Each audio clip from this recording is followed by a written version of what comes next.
Hey athletes, so a lot of you know I got hurt a while back, right? Since then, I've been rebuilding my form, my technique, building not only my confidence in my ability to move, but refining certain things that I was having issues with before. But now that I am hurt, I can work on, and then once it is time to go for it, I'm going to be a better athlete because of it. Here's what I want to talk to you guys about today. It's really easy to, once you feel better, to just jump right back in, okay? And you've probably heard this 100 times. But here's what I want to say. I, right now, feel great. I feel fine. Is there a little shifting going on? Sure, okay. Is it something I can address, fix it in the midst of an exercise or around an exercise, and it'll be fixed so I can do a heavy squat? Sure, okay. But I know that there is still damage. It's not as much damage as it once was, causing pain, okay? I'm still not officially fully healed, okay? And maybe if I am, I'm being just super smart about it and being very safe about it, okay?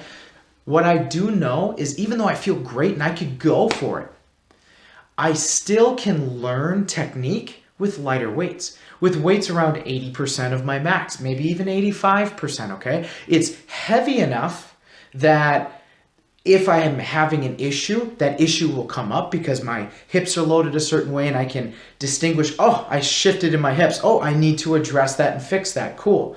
And it's also light enough that I don't have to psych myself up all crazy, throwing stuff around and just scream as I go after the bar.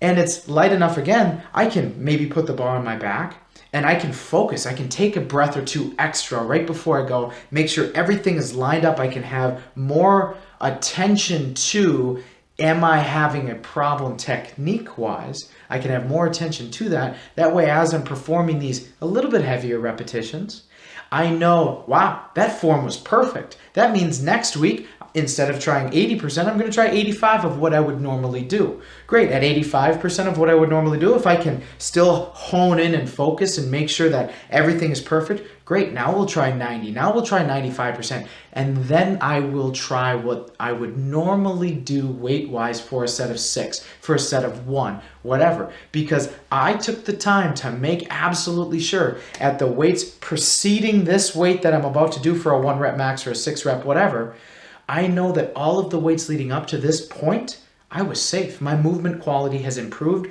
from when I got hurt or from even before I got hurt, okay? Now, I know that doesn't sound great, but in all reality, what is 6 weeks of training? What is 8 weeks of training? If your plan is to train 20 years, 40 years, maybe you plan on still training or doing something when you're 80 and you're 20, that's 60 years. What is 10 weeks, okay? 10 weeks isn't going to make a huge difference at the end. Maybe it makes a 0.5%, okay? Maybe. But you know what it can do is if you come back too quickly and your hips are shifting all over the place and you don't take the time to fix it, your chance of having a career-ending injury goes up.